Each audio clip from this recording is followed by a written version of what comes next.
Mesdames et messieurs, bonsoir. Bienvenue dans votre émission Face à l'opinion de ce jeudi. Nous sommes le 1er août 2024. Bonsoir chez vous. Comme vous le savez, du côté de la Guinée-Conakry, l'actualité reste dominée par le verdict du procès du 28 septembre avec des condamnations qui suscitent aujourd'hui beaucoup de commentaires chez les Guinéens et chez les Africains. Dans cette émission, nous avons aujourd'hui le premier invité. Il s'agit d'un journaliste en difficulté du côté de la Guinée-Conakry. On ne vous expliquera pas ce que traversent les médias guinéens. Notre invité VIP, il s'appelle Monsieur Mamoudou Babila Keïta. Il est l'administrateur général de l'Inquisiteur. C'est un site internet très intéressant et qui donne des nouvelles très parfois dures. Juste d'ailleurs, je le dis, c'est pas dur, des nouvelles dures et qui dérangent partout. C'est lui qui est avec nous ce soir-là. À mes côtés pour m'accompagner en attendant l'arrivée de Akumba Diallo et de Amadou Mbone du côté de Oragon. Je rappelle que Amadou Mbone est parti aujourd'hui, n'est pas à Nidjozi. Je suis avec l'enfant de Kissidougou, Sekou Keita, journaliste que vous connaissez d'ailleurs, que vous aimez beaucoup. Sekou, bonsoir. Oui, bonsoir et bonsoir à notre invité que j'aurais bien aimé rencontrer dans d'autres circonstances, partager un plateau avec lui pour parler de l'actualité et non de ce que lui-même il est en train de vivre en ce moment. C'est dommage, mais nous sommes ensemble et on ira jusqu'au bout. Merci et on vous revient tout à l'heure pour être avec notre invité VIP, Mamoudou Babila Keïta.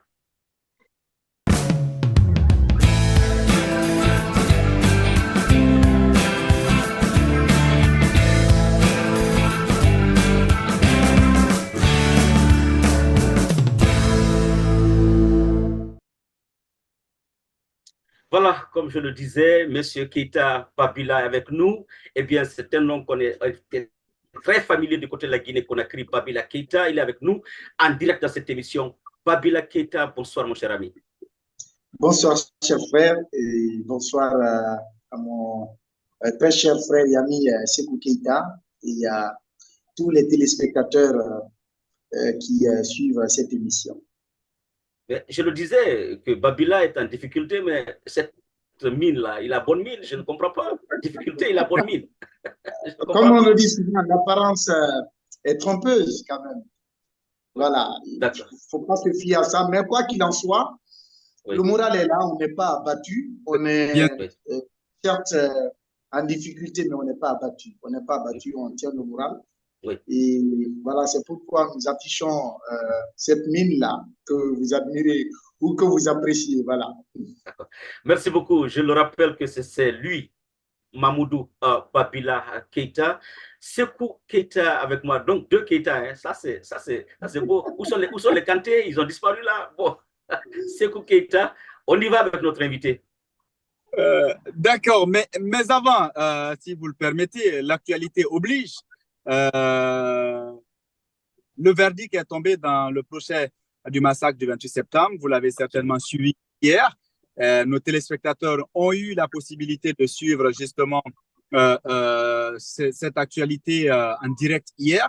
Mais après, il y a quand même pas mal de commentaires, pas mal de réactions, que ce soit du côté des avocats de la défense, que ce soit du côté, si vous voulez, des victimes, mais aussi l'opinion des citoyens sur les réseaux sociaux qui, il faut le rappeler de passage, sont devenus la source inévitable, incontournable aujourd'hui pour des Guinéens, à défaut des grands médias.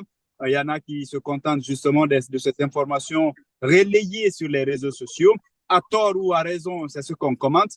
Alors, mais pour revenir à cette actualité, depuis hier, on a vu pas mal de commentaires sur justement la fermeture de ce procès qui a pris pratiquement près de 2 ans. Mais il y a quand même assez de questions. Est-ce que ce procès a permis aux victimes de comprendre qui a fait quoi? Là-dessus, c'est un point d'interrogation.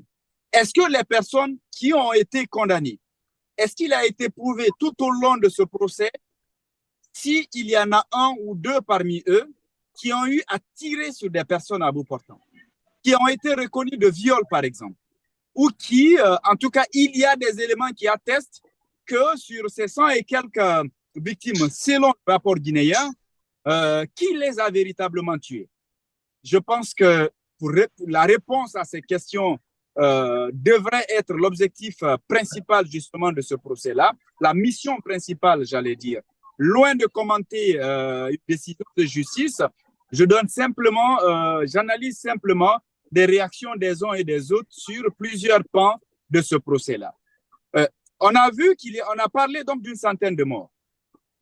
On nous a appris qu'il y avait des recrues de Kalea qui étaient là et qui ont tiré, qu'il y avait d'autres bérets rouges qui ont tiré sur des gens.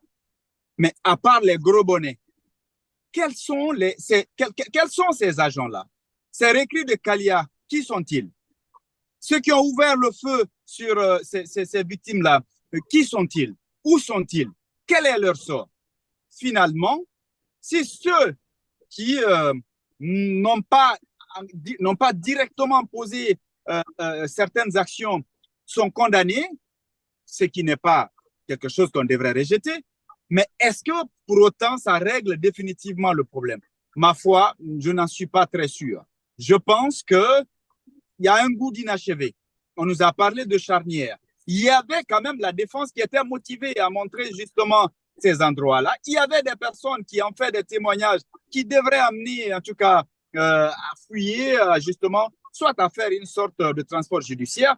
Ça n'a pas été fait. Est-ce qu'on va dire que ce procès a donc réglé définitivement ce problème? Je pense que ça n'a pas été totalement réglé. Il y a des goûts inachevés. Il y a, à mon avis, des coupables qui se promènent encore, qui n'ont pas été inquiétés, qui n'ont pas été interpellés, qui n'ont pas été... Et puis, c'est surtout, ceux qui ont la gâchette facile vont continuer à tuer parce qu'ils savent que demain, ils ne seront pas arrêtés. Ce sont les chefs hiérarchiques qui vont être interpellés. Ils vont continuer à tuer. Oui, mais quand vous voyez même la déclaration ou le communiqué publié par la Cour pénale internationale, vous-même, vous rendez compte qu'il y a quand même un goût. Je ne dirais pas que la Cour n'est pas satisfaite, mais quand elle dit, par exemple, que le bureau du procureur espère d'autres actions concernant, si vous voulez, d'autres procédures justement en cours en relation avec les événements du 28 septembre. Ça veut dire quoi? Ça veut dire concrètement, on s'attend ou on voudrait qu'il y ait d'autres actions concernant le même dossier, d'autres procédures sur d'autres personnes. Ça veut dire que même pour la Cour pénale internationale, il y a quand même des éléments qui n'ont pas été pas dire clarifiés ou qui n'ont pas été totalement réglés. Mais il y a un autre passage, par exemple, quand ils affirment, par exemple, que le bureau du procureur continuera à suivre de près les événements qui se déroulent en ce moment en Guinée. Je pense que ça, c'est une menace. C'est ou tout au moins, on va dire, une sorte d'alerte, comme pour dire que ce qui est en train de se passer en ce moment, on suit de près et il n'est pas exclu qu'à l'avenir, si les choses dégénèrent, chose qu'on ne souhaite pas, qu'on puisse déclencher des poursuites justement contre les dirigeants actuels. Quoi qu'il en soit, je pense qu'il faut pousser. C'est un pas qu'on peut saluer, mais je pense qu'il faut continuer la procédure. Il faut essayer justement maintenant sur certaines personnes qui sont directement concernées ou qui étaient sur le terrain, parce que je me dis qu'il y a la possibilité de faire la lumière sur tout ça. En ne le faisant pas, je pense qu'on n'aura pas totalement réglé, si vous voulez, le problème lié à ce qu'on pourrait appeler l'injustice l'impunité dans notre pays.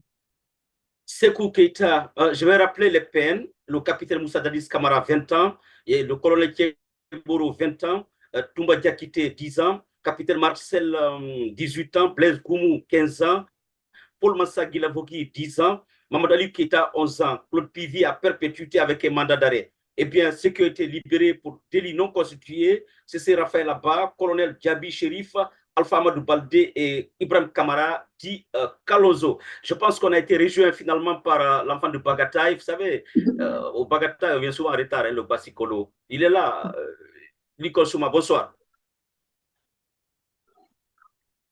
Bonsoir.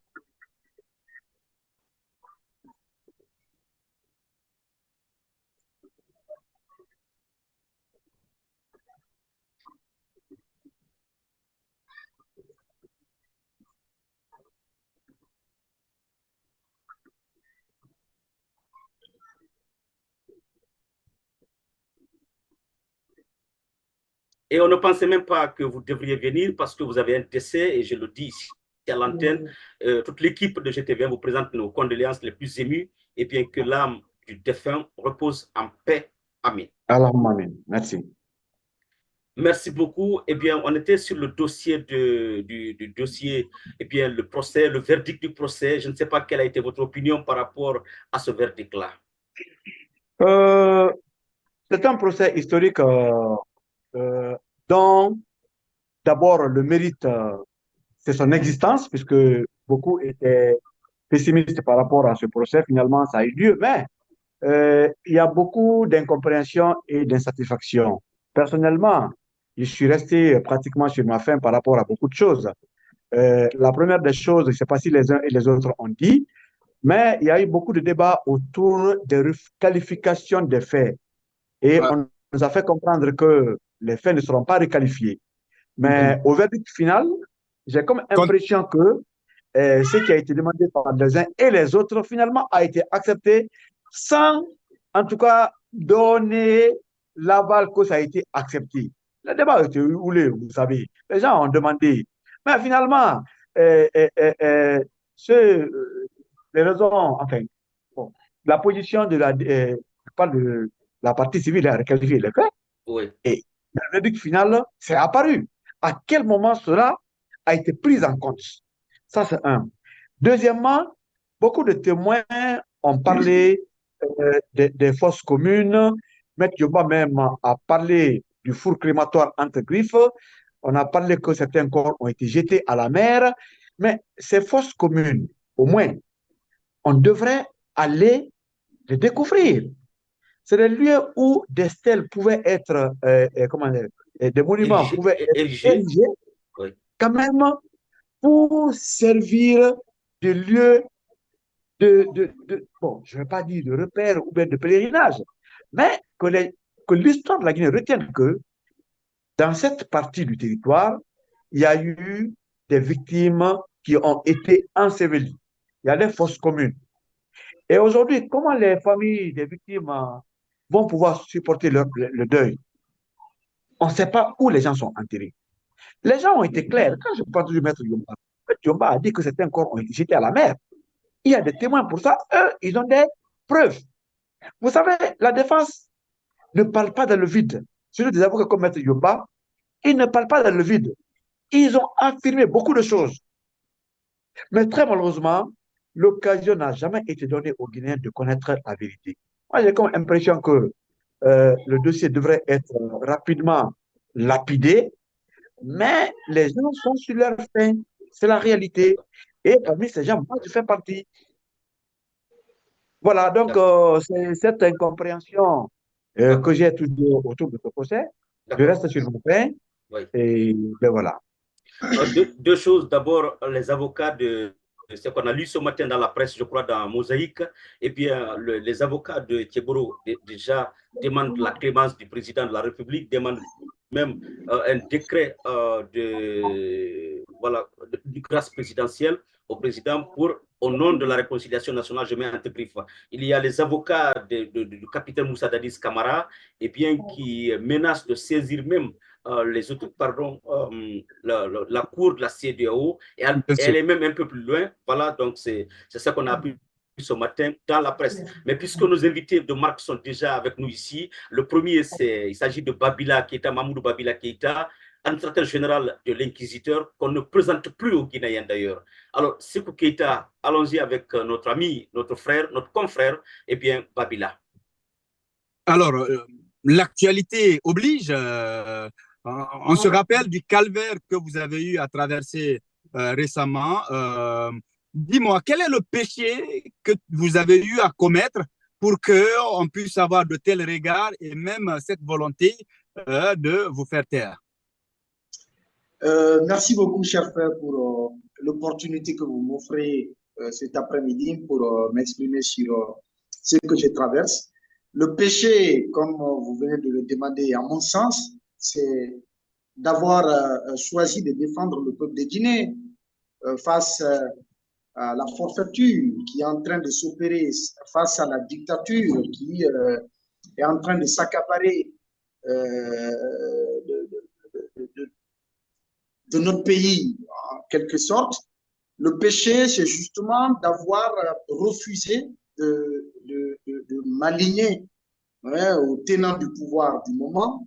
Le péché, c'est d'avoir choisi la voie de la vérité, la voie de la dénonciation des incongruités, des crimes économiques et financiers qui s'opèrent sous cette transition. Le crime, c'est d'avoir justement refusé des pots de vin, d'avoir refusé d'être manipulé, d'avoir refusé de céder à l'intimidation, d'avoir refusé tous les avantages, toutes les propositions du pouvoir en place au profit justement de l'intérêt général, au profit de la défense de la vérité, au profit justement de cette profession, des valeurs qui m'ont été enseignées dans l'exercice de la profession de journalisme depuis plus de 10 ans maintenant. Donc, voilà un peu la situation. Ce n'est autre que cela. C'est juste d'avoir pris position contre ceux-là qui sont en train de faire du mal à notre pays et à sa population. Mais voilà. Est-ce qu'on a voulu vous arrêter, vous confirmer, ou qu'est-ce qui s'est passé?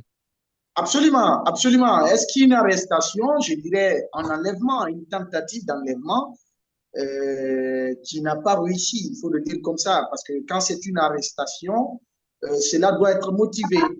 Cela doit être motivé, par exemple, un citoyen qui reçoit une convocation en bonne et due forme, qui n'accepte pas de répondre à cette convocation dans le délai requis par la loi, eh bien, la loi autorise que les juridictions ou en tout cas les services compétents saisis en la matière fassent recours justement à la force publique pour mettre aux arrêts cette personne qui a refusé d'obtempérer.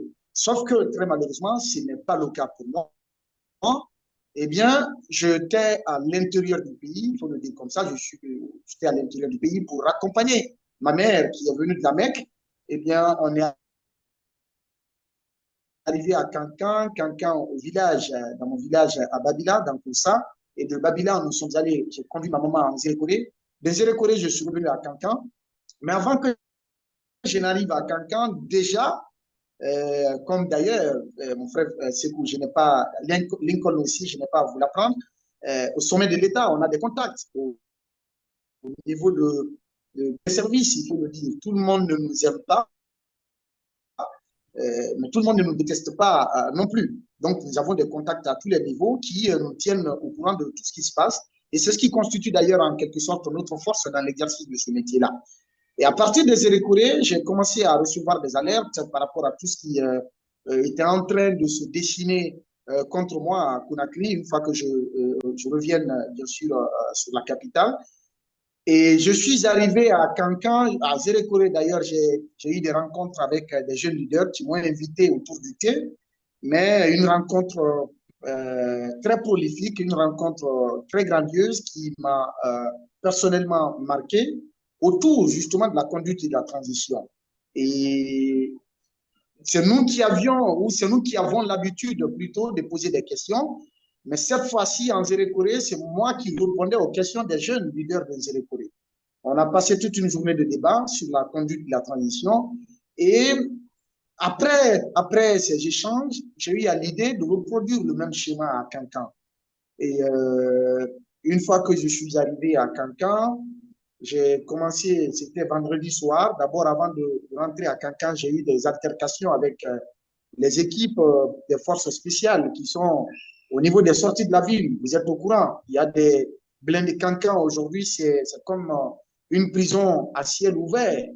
Et vous ne pouvez pas accéder à la ville librement et vous ne pouvez non plus y sortir librement. Donc, toutes les voies qui mènent à la ville de Kankan aujourd'hui sont tenues par les éléments des forces spéciales qui ont été transférés au compte de ce groupement qu'on appelle le GFI, le groupement des forces d'intervention rapide.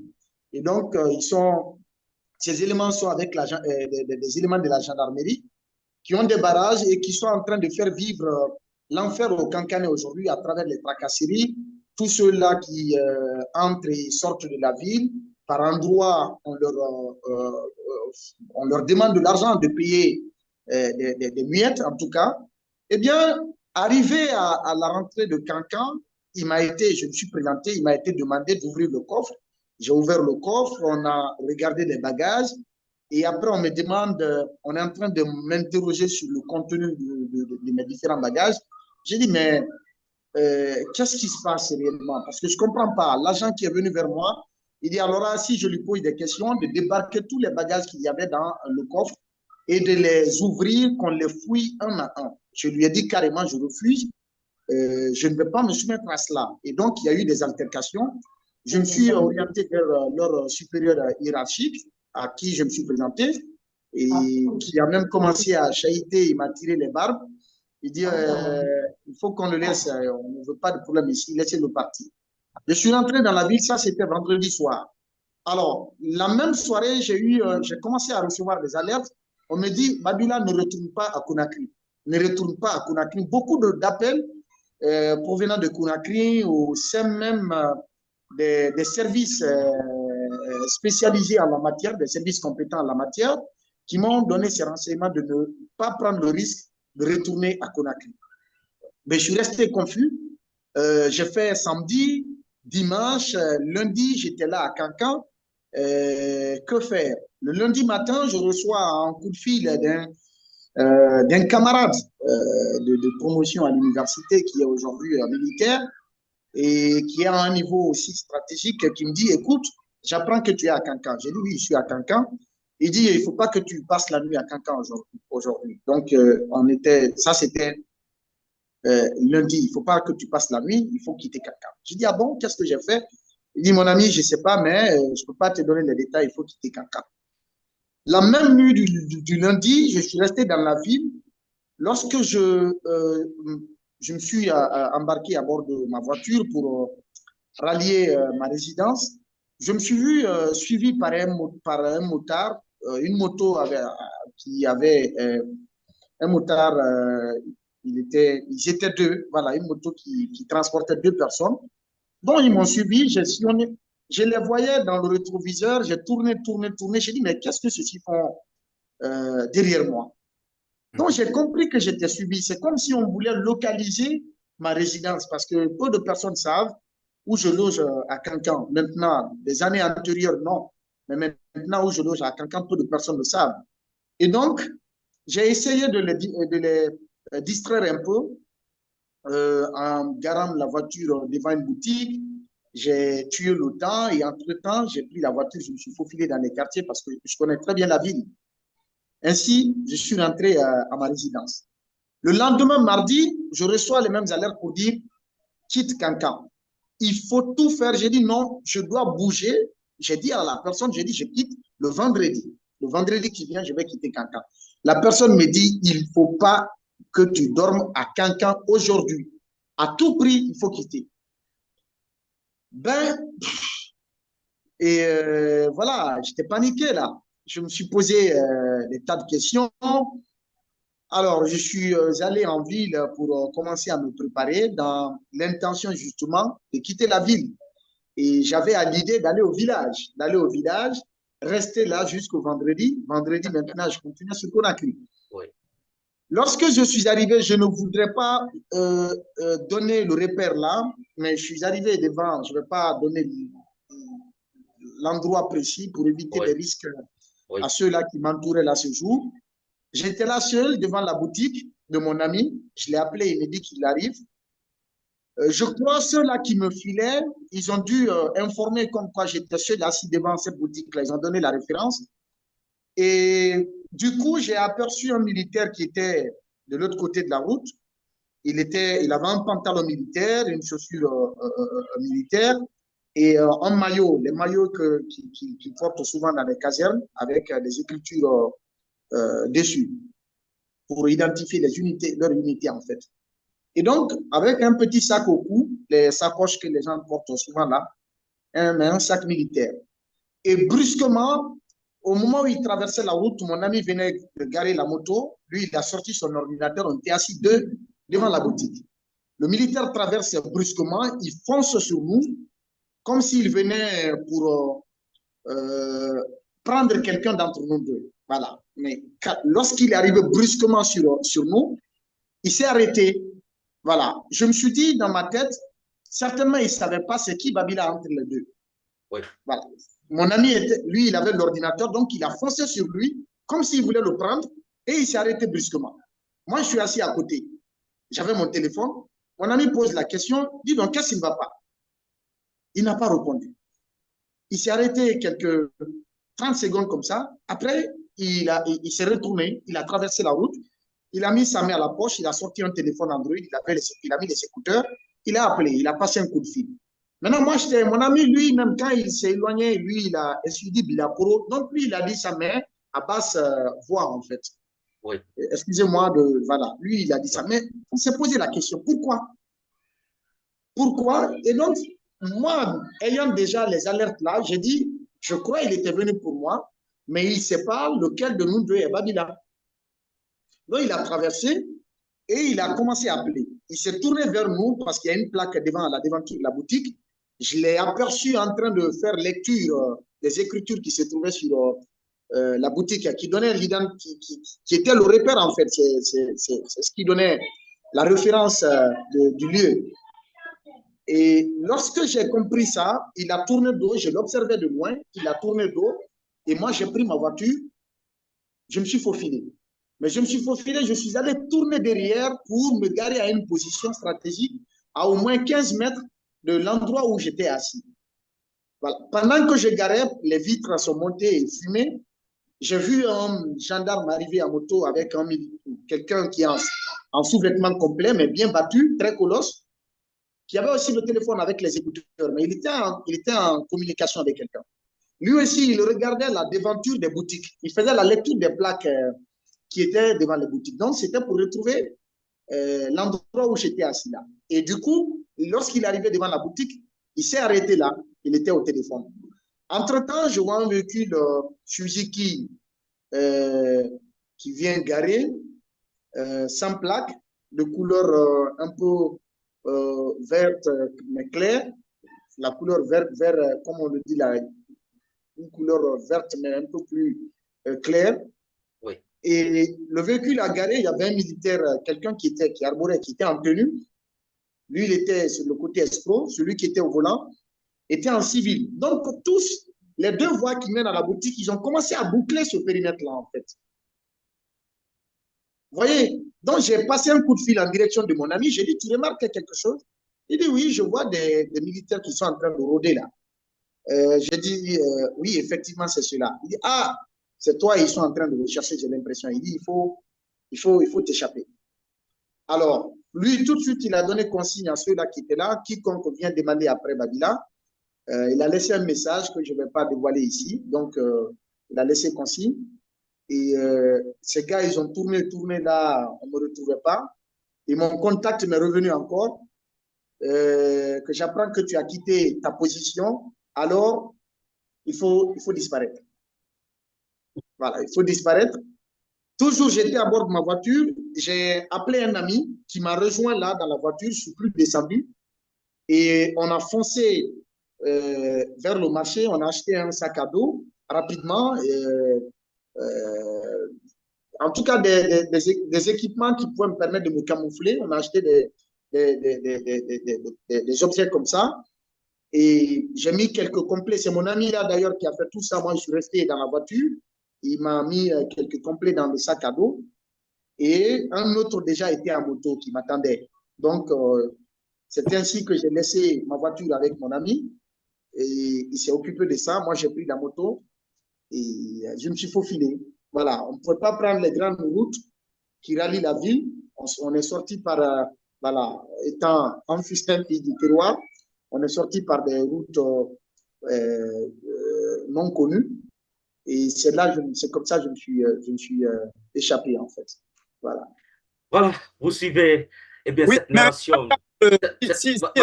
Voilà, c'est ce que je disais. On suit la narration de notre confrère Mamoudou Babila Keïta. Je rappelle qu'il est journaliste guinéen.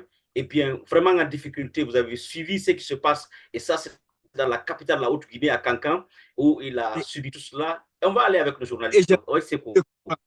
Oui, j'ai vraiment envie de comprendre, selon vous, qui peut être derrière justement ce qui est en train de se passer, parce qu'on sait quand même que vous êtes en bataille judiciaire avec l'ex-ministre de la Justice, garde des Sceaux, Charles Wright, et donc qui n'est plus aux affaires. Alors, effectivement, c'est vrai qu'il y a...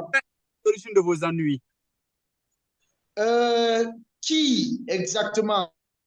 Babila n'a pas de problème particulier avec un citoyen quelconque. Mon problème, c'est avec le pouvoir et les acteurs du pouvoir qui ont appartenu ou qui appartiennent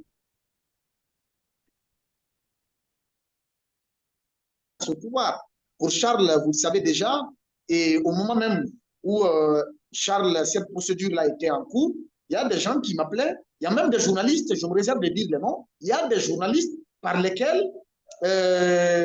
ils sont passés pour identifier ma maison, mon quartier et où je loge exactement. Il y a des journalistes qui ont même contacté certains de mes collègues à Espace pour chercher à savoir où je logeais. Et certainement que c'était à la demande du ministre Charles, vrai ou faux, je n'en sais pas. Mais ce que je sais, il y a effectivement des journalistes qui ont été contactés pour aider à identifier ma maison. Voilà, ça c'est une parenthèse. Mais au-delà, je sais quand même que le pouvoir m'en veut. La transition du CNRD m'en veut beaucoup. Et pour plusieurs raisons, je n'ai pas à parler de tout ça maintenant, mais vous le savez, les enquêtes que nous faisons au quotidien, les dénonciations que nous faisons au quotidien, ça ne fait pas plaisir au pouvoir en place. Et donc, on m'en veut justement pour ces révélations parce qu'on a tenté par plusieurs fois de me rapprocher du pouvoir en place. J'ai dit niet. Et il y a eu des propositions de postes, d'argent. Et on a tout tenté. On a même voulu organiser une rencontre avec les tenants du pouvoir, que je vienne échanger avec eux. Je leur ai dit que je n'étais pas demandeur. Et il y a eu pas mal de choses. Il y a eu des intimidations, des menaces. Et il y a des gens qui venaient autour de ma maison pour... il y avait des présences suspectes qui rôdaient autour de ma maison au quotidien. Il y a même des hommes qui sont venus en civil poser la question à mes voisins si effectivement je logeais dans la cour devant laquelle ils sont passés poser des questions. Et ces jeunes-là m'ont interpellé. Ah, monsieur Babila, il y a 3 hommes qui sont arrivés à bord d'un véhicule récemment qui demandaient, qui cherchaient à savoir où vous logez exactement. Maintenant, il y a eu assez d'échanges entre eux. Ils n'ont jamais accepté de dire que c'est là-bas. Ils n'ont jamais accepté de dire où je logeais exactement. Et après, moi, je leur ai dit, quiconque le fait, désormais, si vous pouvez arrêter la personne, il faut l'arrêter, sauf si elle est armée. Mais si c'est en civil, arrêtez la personne et cherchez à savoir pourquoi elle voudrait connaître mon logement. Et donc, c'est souvent des hommes qui appartiennent au pouvoir. Et je le sais pertinemment. Donc, personne d'autre ne m'en veut, en tout cas officiellement, parce que Babila n'a pas d'antécédent avec quelqu'un d'autre. Ceux-là qui m'en veulent, c'est les gens, c'est les acteurs de la transition, c'est les autorités étatiques du moment. Voilà, c'est un peu surprenant lorsque dans la corporation, il y a aussi des journalistes qui peuvent aider à identifier, à localiser et même aider à arrêter un confrère. Mais je rappelle que les journalistes qui sont arrivés dans ce métier par effraction peuvent le faire. Ça, c'est encore dangereux. Lincoln, vous avez une dernière question là pour notre Babila parce que j'ai la chair de poule quand il explique tout cela. C'est un journaliste qui est en difficulté, un journaliste d'investigation qui est en train d'aider. En tout cas, ça pourrait même aider le général Mamadi Doumbouya à la transition lorsqu'on dénonce certaines choses avec le pouvoir. Bon, allez-y, Lincoln, si vous avez une dernière question, s'il vous plaît. Je suis très désolé pour mon frère Babila, mais je rappelle que c'est un guerrier, il va soutenir le coup. Et d'ailleurs, il n'est pas le seul aujourd'hui à être inquiété. Tous les journalistes, les chroniqueurs, les émissions à grande écoute sont tous pratiquement menacés, et échappent à des enlèvements tous les jours. C'est qui ne dirait pas le contraire, moi je ne dirais pas le contraire. Ambazakari, Marouane et surtout, comment il s'appelle, Jacques Lewa, on est tous sur la même liste et nous savons comment nous marchons aujourd'hui en Guinée. Heureusement, on est encore là, mais on n'a pas échappé. Alors, Babila, comment sortir de ça? Puisque c'est vrai qu'ils veulent qu'on quitte le pays, ils veulent qu'on se taise, nos familles sont menacées, on passe même par nos femmes désormais pour dire ton mari fait cela, c'est des témoignages. N'importe. Comment sortir de ce bourbier? C'est une question difficile à répondre, mais aussi facile d'une certaine manière ou d'un certain point de vue. Comme vous l'avez dit, Lincoln, on est près de 1000 journalistes aujourd'hui qui sont dans la nature, qui sont abandonnés à eux-mêmes. Et on est près d'une dizaine, ou pour ne pas plus d'une dizaine, à être ciblés. Et nous qui avons choisi le domaine de l'investigation, nous sommes ciblés au quotidien. Et il y a énormément de choses. Je n'ai juste pas voulu être alarmiste parce que j'appartiens à une très grande famille. Je n'ai pas voulu inquiéter parce que parler de tout ce que je traverse au quotidien, ça allait affecter dangereusement ma famille. Et donc, je me suis tué sur pas mal de choses. Qu'est-ce qu'il faut faire aujourd'hui pour sortir de cette situation? Je pense que le peuple de Guinée, c'est vrai, les politiques ont tué la nation, mais je pense que le peuple doit prendre conscience pour recréer la nation guinéenne avec les mêmes préoccupations pour que nous prenions tous nos responsabilités face au destin commun de la République, face à ce que nous traversons aujourd'hui, parce que les médias et les journalistes que nous sommes, nous ne travaillons pas pour nous-mêmes. Tout ce que nous faisons, c'est pour le peuple.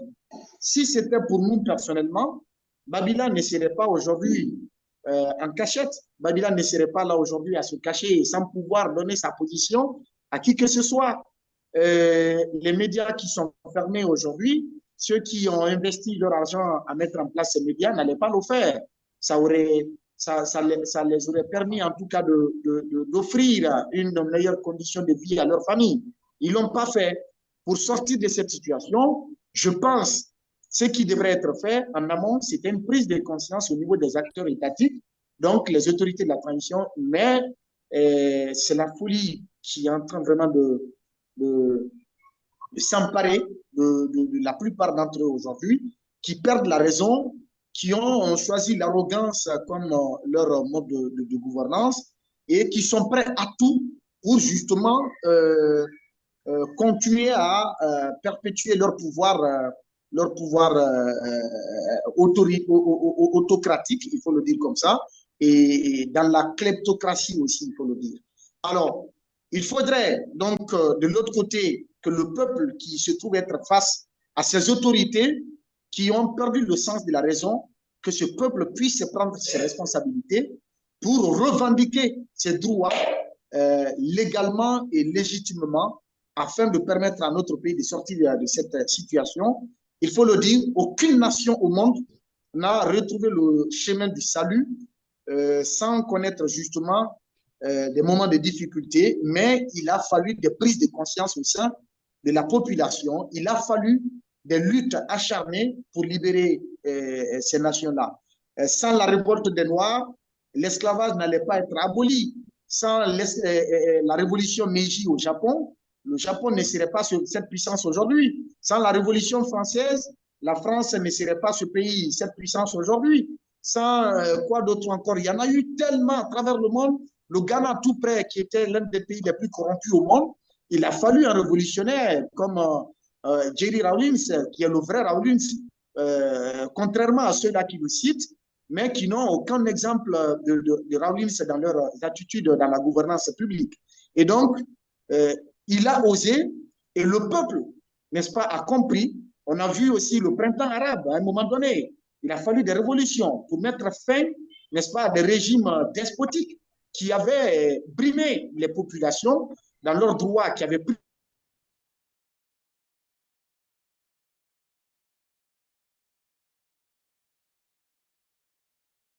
leur pays, leurs confrères. Aujourd'hui, pour notre cas, je pense qu'il faut une réflexion profonde, qu'on ne voie pas le problème de la Guinée comme un problème de Soussou, de Malinké, de Peul, de Guerger, etc., mais qu'on sache tous que notre destin, il est commun. que la République de Guinée est une propriété commune et que l'avenir de ce pays nous appartient à nous tous, que ce n'est pas un groupe d'individus arrivistes, n'est-ce pas, un groupe d'individus qui ont choisi le despotisme, un groupe d'individus qui sont assoiffés du pouvoir, qui vont venir, n'est-ce pas, s'accaparer de tous les droits que nous avons, y compris les droits naturels, qui vont nous interdire de vivre en toute liberté dans notre pays. Et donc, il faut, n'est-ce pas, briser ces barrières ethniques-là que les politiques ont instaurées pour réfléchir ensemble. Et surtout, nous, la jeunesse, il y a assez de méthodes, il y a assez de stratégies, assez de réflexions, par le biais des réflexions, que nous pouvons mettre en pratique pour contraindre ces gens-là aujourd'hui à conduire le pays vers un retour à l'ordre constitutionnel. Et ce qui permettra à ce pays d'éviter ce chemin qui est en train d'hypothéquer notre avenir. Donc, une prise de conscience générale pour qu'ensemble, nous puissions dire stop à ce qui est en train de se passer, halte à la transition dans la dictature, halte à la kleptocratie qui se passe maintenant, à la violation des droits humains. Eh bien, il n'y a que ça qui pourrait nous permettre vraiment de mettre fin à cette situation. Sinon, ceux-là qui sont en face de nous, ben, comme l'a dit les commissaires de la RAC qui ont été condamnés, ils sont prêts à tout. Et ils sont prêts à couper des têtes. Et comme d'ailleurs, c'est le cas aujourd'hui. C'est le cas aujourd'hui. Certains sont en train de disparaître. Peut-être que si Dieu n'avait pas sauvé Babila, il ne serait pas là aujourd'hui à échanger avec vous. Donc, il faut qu'on soit unis, qu'on soit une nation solidaire face justement à un groupe d'autorité autoritaire, d'autorité, prêtez-moi l'expression, avare, d'autorité cruelle, d'autorité, franchement, qui sont perdus sur leur chemin. Et je pense que c'est ce qu'il faut. C'est ce qu'il nous faut aujourd'hui. Ça me fait de la peine de voir notre pays Babila, dans une telle situation. Babila, merci. Merci, vous êtes en difficulté. Je ne voudrais pas vous faire sourire, mais vous nous faites croire que les Keïta ne sont pas corruptibles. Ce sont les Kanté qui ne sont pas corruptibles. Les Keïta, je n'en sais rien. Voilà, c'est tout ce que j'avais à dire. Je ne veux pas vous faire sourire parce que vous êtes en difficulté. Est-ce que vous... Babila, merci. Merci.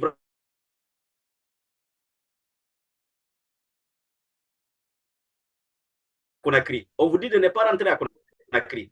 Vous êtes fils de Kankan. On vous dit de quitter Kankan. Je ne sais pas.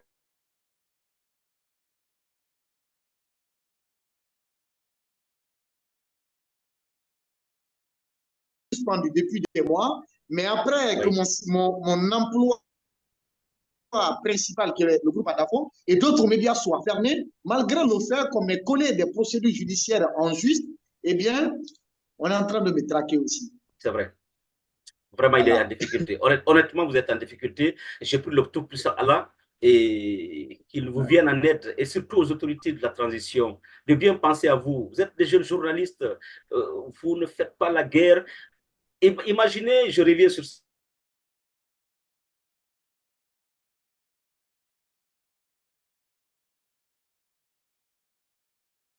la caméra, ce sont les armes des journalistes et le bic. C'est tout ce qu'on a. Il n'y a rien à fouiller le journaliste, et peut-être même la bouche, peut-être.